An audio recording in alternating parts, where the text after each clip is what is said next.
नमस्कार और जय हिंद दोस्तों, मैं रवि शर्मा आप लोगों का स्वागत करता हूं डेली डिफेंस डायलॉग के आज के हमारे इस सेशन में। दोस्तों, लास्ट ईयर 26 दिसंबर को चाइना ने जो बड़ा धमाका दुनिया में किया, उसकी गूंज अभी 15 दिन बाद तक भी पूरी दुनिया में सुनाई दे रही है।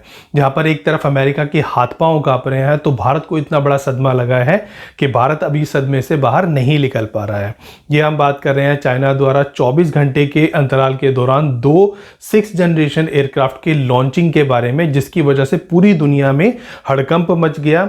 जहां पूरी दुनिया इस समय 5th जनरेशन एयरक्राफ्ट को लेकर के जद्दोजहद कर रही है, वहीं पर यहां पर चाइना ने सिर्फ 24 घंटे के अंदर अंदर 2 6th जनरेशन एयरक्राफ्ट की टेस्ट फ्लाइट को कंडक्ट किया। और इस वीडियोस को देख करके, इन टेस्ट फ्लाइट्स को देख करके पूरी दुनिया के जो एविएशन एक्सपर्ट्स हैं उनके बीच में बहुत ज़्यादा हलचल पैदा हो गई। लगभग भारत में तो ट्विटर क्या, फेसबुक क्या, पूरी सोशल मीडिया बहुत सारे मैसेजेस से, बहुत सारे कमेंट से भर गई।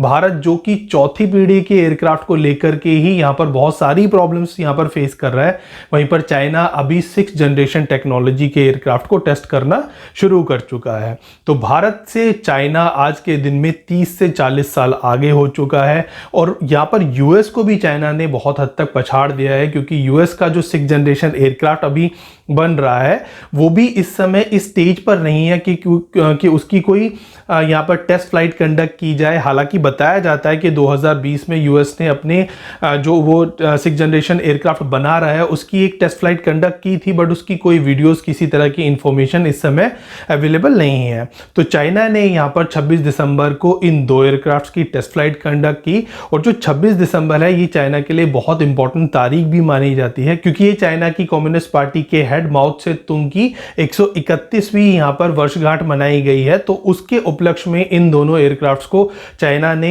उनकी टेस्ट फ्लाइट कंडक्ट की है और अपनी जो स्टेल्थ टेक्नोलॉजी है और अपनी जो एविएशन पावर है उसको यहाँ पर डेमोन्स्ट्रेट किया है। तो चाइना आज के दिन में पूरी दुनिया के लिए एक तरह से मिसाल बन गया है। चाइना ने जो बड़ी छलांग लगाई है, इसकी वजह से यूएस और चाइना के जितने भी दुश्मन हैं, इंक्लूडिंग इंडिया भी, इस समय बहुत ज़्यादा आहत हुए हैं। उनकी जो प्रिपरेशंस हैं उनको एक बहुत बड़ा झटका लगा है, क्योंकि यहाँ पर अभी इंडिया तो एलसीए के पीछे ही भाग रहा है, जो कि चौथी पीढ़ी का एयरक्राफ्ट है, और चाइना यहाँ पर 6th जनरेशन एयरक्राफ्ट को लेकर के काम बहुत हद तक कंप्लीशन की स्टेज पर है। बताया जाता है कि 2035 तक चाइना चाहता है कि उसका जो पहला 6th जनरेशन एयरक्राफ्ट है वो ऑपरेशनल हो जाए। तो अगर आज के दिन में उसकी टेस्ट फ्लाइट कंडक्ट की जा रही है तो 2035 तक बहुत हद तक ये चांस है कि चाइना इस एयरक्राफ्ट को बहुत हद तक कंप्लीट कर ले। हालांकि भारत भी यहाँ पर 5th जनरेशन एयरक्राफ्ट को लेकर के काम शुरू कर चुका है। एम का अभी अंडर डेवलपमेंट है, और जो हमारा 4.5 जनरेशन का तेजस मार्क 2 है उसको अभी प्रोटोटाइप अभी पूरी तरह बनकर के तैयार नहीं हुआ है, उसकी फ्लाइट अभी कंडक्ट नहीं की जा सकी है। तो भारत और चाइना के बीच में लगभग 2 जनरेशन के जो एक गैप यहाँ पर क्रिएट हुआ है, इसकी वजह से भारत की आज जो कंडीशन है वो बहुत ज्यादा वेनरेबल हो चुकी है। भारत की जो एयर पावर है वो आने वाले दिनों में चाइना के कंपैरिजन में बहुत हद तक पिछड़ती हुई नजर आ रही है। तो आज के हमारे इस वीडियो में हम ये जानेंगे कि चाइना ने ये जो बड़ी छलांग लगाई है, चाइना ने जो मेजर टेक्नोलॉजिकल लीप लिया है, ये चाइना ने चमत्कार कैसे किया है। बाकी दुनिया के देश अभी छठी टेक्नोलॉजी के जो एयरक्राफ्ट हैं उनको लेकर के जो उनके प्रोग्राम चल रहे हैं वो किस स्टेज में है, और क्या भारत का कोई स्कोप है 2035 या उसके बाद भी छठी टेक्नोलॉजी के एयरक्राफ्ट को डेवलप करने का। तो ये सारी चीजें हम अपने आज के सेशन में डिस्कस करते हैं। तो शुरू करते हैं हम अपना आज का सेशन। तो दोस्तों, जैसा कि हमने कुछ समय पहले एक सेशन में आपको बताया था कि चाइना और भारत ने जब सुखोई को अपनी फोर्स के अंदर इंडक्ट किया तो उस समय दोनों की जो टेक्नोलॉजीज हैं वो बहुत हद तक सिमिलर थी, बट चाइना ने ये जो स्पीड पकड़ी है वो 2000 के दशक के बाद यहाँ पर चाइना ने अपनी टेक्नोलॉजी को बहुत रैपिडली एक्सपेंड किया है। चाइना ने दुनिया भर के देशों की जो टेक्नोलॉजी है उसको चुराया, उसको अपना बेस बनाया, और उस बेस के ऊपर उन्होंने फर्दर टेक्नोलॉजिकल डेवलपमेंट की है। और इसी समय में भारत जो है वो बहुत हद तक करप्शंस में या फिर बाहर के देशों से एयरक्राफ्ट को, वेपन्स को खरीदने में इंडल्ज था। तो 2000 से लेकर के 2010-2015 तक का ये जो 15 साल का समय था, इसमें चाइना ने एक बड़ी छलांग लगाई है। चाइना जो कि 1997 के समय में, ये 1997 इसलिए कह रहा हूं क्योंकि उस समय यूएस का 5th generation aircraft F-22 US ने डेवलप कर लिया था, उसकी पहली फ्लाइट वहां कंडक्ट हो चुकी थी, और उसके लगभग 15 साल बाद 2011-12 के आसपास चाइना ने अपना पहला एयरक्राफ्ट 5th जनरेशन का जो कि J-20 था उसकी पहली फ्लाइट कंडक्ट की थी। तो यूएस और चाइना के बीच में भी उस समय 15 साल का एक टेक्नोलॉजिकल गैप था। अब यहाँ पर जो 6th जनरेशन एयरक्राफ्ट है वो यूएस ने 2020 के आसपास उसकी पहली फ्लाइट कंडक्ट की। तो आज 2025 में चाइना ने 2 ऐसे 6th जनरेशन एयरक्राफ्ट को यहाँ पर लॉन्च किया है। तो यूएस और चाइना के बीच में जहां 15 साल का एक टेक्नोलॉजिकल गैप था वो आज के दिन में घट करके 5 साल का रह गया है। और आने वाले दिनों में ये गैप जो है बहुत हद तक गैप नहीं रहेगा, बल्कि चाइना यूएस से आगे निकल जाएगा। जब हम 7वीं पीढ़ी और 8वीं पीढ़ी के एयरक्राफ्ट के बारे में बात कर रहे होंगे तो शायद चाइना वो पहला देश होगा जो कि इन एयरक्राफ्ट को पहले यूएस से डेवलप कर लेगा। तो यहाँ पर भारत जो कि इस समय 2010 से लेकर के 2020 के बीच का जो समय है, इस समय भारत ने भी कुछ हद तक अपनी टेक्नोलॉजी को फर्दर इंप्रूव किया है, थोड़ा सा बढ़ने की कोशिश की है। बट अभी भारत को बहुत दूर तक एक लंबा डिस्टेंस यहाँ पर ट्रैवल करना है। तो चाइना ने यहाँ पर जो एयरक्राफ्ट डेवलप किए हैं वहां पर चाइना ने 2 ऐसी कंपनीज को खड़ा किया, जैसे कि भारत के पास HAL है, हिंदुस्तान एरोनॉटिकल लिमिटेड। इसी तरह चाइना के पास ऐसी 2 कंपनीज हैं और उनका रिकॉर्ड HAL के कंपैरिजन में काफी ज्यादा अच्छा है। तो यहाँ पर शेनयान एयरक्राफ्ट कॉर्पोरेशन और चेंगडू एयरक्राफ्ट कॉर्पोरेशन, ये 2 ऐसी कंपनीज हैं जो कि HAL से ज्यादा बेटर हैं। और इन दोनों कंपनीज ने बहुत तरह के एयरक्राफ्ट बनाए हैं और इनकी परफॉर्मेंस आज के दिन में HAL से भी ज्यादा अच्छी है, क्योंकि HAL ने बहुत हद तक पिछले 60 सालों में जो काम किया है वो कुछ हद तक यहाँ पर असेंबली हुई एयरक्राफ्ट की, उसकी ओवरहॉलिंग हुई, मेंटेनेंस हुई। और अगर कोई एयरक्राफ्ट HAL ने यहाँ पर बनाया भी है तो वो ज्यादातर aircraft under the Russian licence बनाए गए हैं, जैसे कि यहाँ पे सुकोई HAL ने बनाया या फिर मिग एयरक्राफ्ट को HAL ने बनाया। तो इन एयरक्राफ्ट को HAL ने डेवलप किया है, बट HAL ने किसी भी एयरक्राफ्ट को पूरी तरह डिजाइन एंड डेवलप यहाँ पर नहीं किया है। तो HAL के पास यहाँ पर कुछ हद तक एयरक्राफ्ट को डिजाइन एंड डेवलप करने की जो एक्सपर्टीज है उसकी कमी है। हमने LCA जरूर बनाया, पर LCA को बनाने में भी लगभग 40 साल का एक लंबा जो है समय यहाँ पर लगा है। ऐसा नहीं है कि जैसे कि भारत में HAL के सामने इंजन को लेकर के प्रॉब्लम्स हैं, तो ये प्रॉब्लम चाइना के सामने भी थी, बट चाइना ने यहाँ पर लगातार इंजन की टेस्टिंग पर, उसकी डेवलपमेंट पे बहुत ज़्यादा पैसा खर्च किया, अपनी मैन पावर लगाई और बहुत ज़्यादा शिद्दत से यहाँ पर चाइना ने इन दोनों सिस्टम्स के ऊपर, चाहे वो एयरक्राफ्ट का बाकी डिज़ाइन हो या फिर एयरक्राफ्ट का इंजन हो, इन दोनों सिस्टम्स के ऊपर चाइना ने बहुत ज़्यादा टाइम एंड मनी यहाँ पर स्पेंड किया है।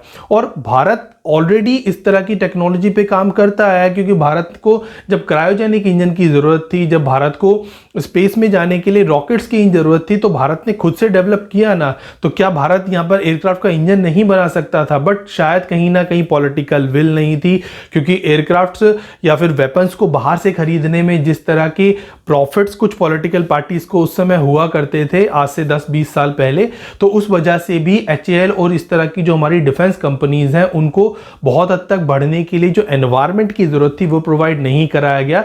तो चाइना इस मामले में भारत से कुछ हद तक आगे निकला। चाइना ने इन कंपनीज को वो अपॉर्चुनिटीज, वो एनवायरनमेंट दिया जिसकी वजह से आज इन कंपनीज में इतनी बड़ी टेक्नोलॉजिकल जो इनोवेशंस हैं वो हो रही हैं कि वो 6th जनरेशन एयरक्राफ्ट को भी यहाँ पर डेवलप कर रही हैं। अब अगर बात करें इन दोनों एयरक्राफ्ट की जो कि चाइना ने यहाँ पर अनवील किए हैं, जिसमें पहले एयरक्राफ्ट का नाम जो एक्सपर्ट्स बता रहे हैं वो J-36 बताया जा रहा है, जो कि यहाँ पर चेंगडू एयरक्राफ्ट कॉर्पोरेशन ने बनाया है। और ये एक बड़ा जो है एयरक्राफ्ट नजर आता है, क्योंकि इसी एयरक्राफ्ट के साथ इस वीडियो में J-20 भी फ्लाई कर रहा था। तो J-20 का भी जो साइज है वो काफी ज्यादा लार्ज है। तो इस लार्ज साइज के ऊपर से इस एयरक्राफ्ट को अगर कंपेयर किया जाए तो ये एयरक्राफ्ट J-20 से भी बड़ा नजर आता है।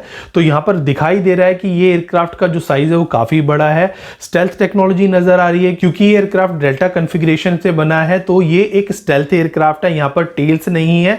इसके अलावा यहाँ पर 3 जो इनलेट्स नजर आ रहे हैं वो ये सिग्निफाइज करते हैं कि ये जो एयरक्राफ्ट है वो 3 इंजन्स को एक्वायर करता है, और 3 इंजन्स वाले बहुत कम दुनिया में जेट्स आपने देखे होंगे। तो ये एक बहुत यूनिक जेट होने वाला है जहां पर 3 इंजन लगाए गए हैं। हालांकि इंजन कहीं ना कहीं जो स्टेल्थ की कैपेबिलिटी होती है उसको मिनिमाइज जरूर करते हैं, क्योंकि जितने ज्यादा इंजन होंगे उतना ज्यादा एग्जॉस्ट निकलेगा और उतनी ज्यादा यहां पर प्रोबेबिलिटी बनती है कि उस एयरक्राफ्ट की जो स्टेल्थ है वो कॉम्प्रोमाइज हो सकती है।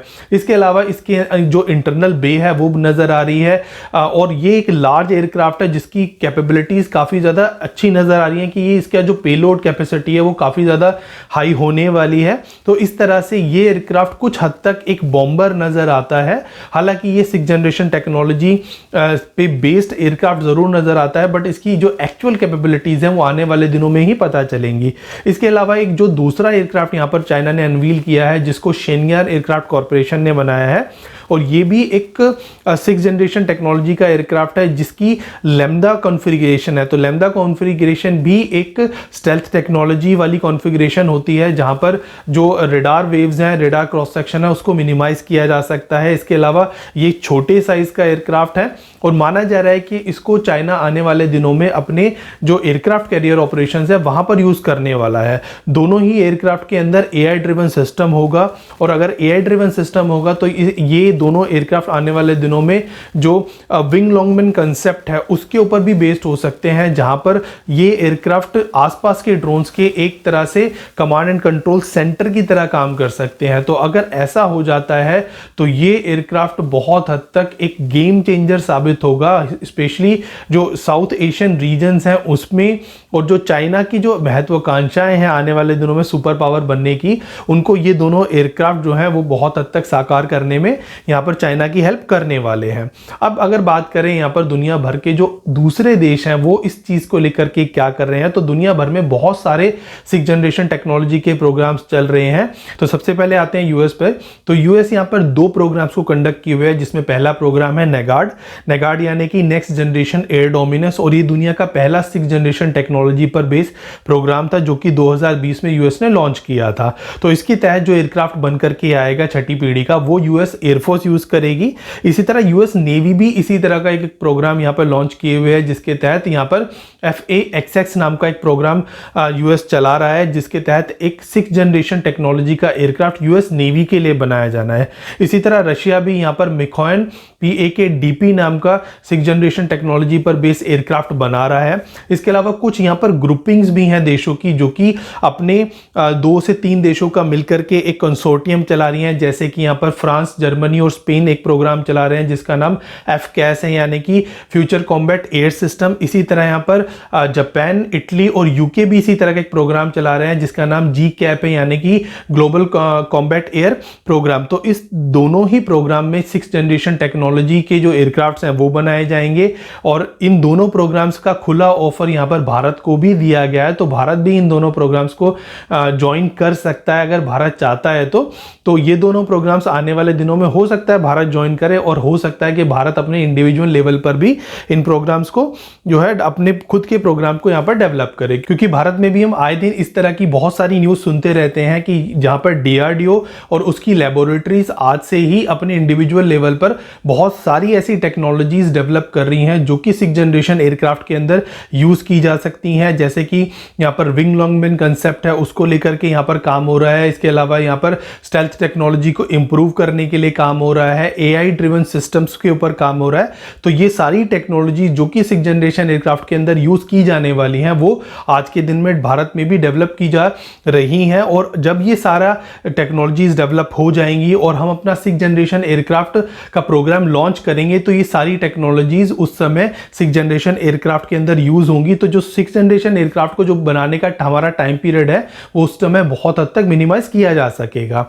हालांकि आज के दिन में जो भारतीय वायुसेना के ऊपर एक दबाव बना है, क्योंकि यहाँ पर चाइना और पाकिस्तान दोनों के पास, जहाँ चाइना के पास 5th जनरेशन एयरक्राफ्ट और 6th जनरेशन एयरक्राफ्ट यहाँ पर आ चुका है। इसी के अलावा पाकिस्तान यहाँ पर 5th जनरेशन एयरक्राफ्ट को एक्वायर करने वाला है चाइना से, और पाकिस्तान यहाँ पर दूसरा 5th जनरेशन एयरक्राफ्ट को लेने के बारे में भी सोच रहा है, जिसके बारे में हम आपको नेक्स्ट सेशन में बताएंगे कि पाकिस्तान यहाँ पर किस दूसरे 5th जनरेशन एयरक्राफ्ट के ऊपर नजरें बनाए हुए हैं। तो इस तरह से भारत के ऊपर दोनों तरफ से एक बहुत ज़्यादा बड़ा प्रेशर बन गया है, और हमारी जो हमारी यहाँ पर साइंटिफिक कम्युनिटी है उसको यहाँ पर आज के दिन में जो हमारा एमका प्रोग्राम है उसके लिए, और जो हमारा तेजस मार्क 2 प्रोग्राम है उसके लिए जो हो सके वो करना चाहिए। जितनी जल्दी इन दोनों एयरक्राफ्ट को डेवलप करके इंडियन एयरफोर्स को सौंपा जाए उतना यहाँ पर अच्छा होने वाला है, क्योंकि भारत आज दोनों ही देशों से, चाइना और पाकिस्तान से, एयर पावर में कुछ हद तक पिछड़ चुका है।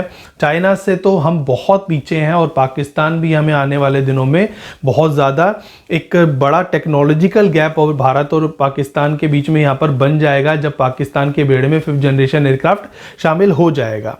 अब आज के इस सेशन को हम यहीं एंड करने जा रहे हैं। जल्द आपके सामने फिर हाजिर होंगे इसी तरह का एक और इंटरेस्टिंग टॉपिक लेकर के। तब तक आप देखते रहिए डेली डिफेंस डायलॉग। हमारे चैनल को लाइक कीजिए, सब्सक्राइब कीजिए और हाँ, बेल आइकन दबाना बिल्कुल भी ना भूलिएगा। तब तक के लिए जय हिंद।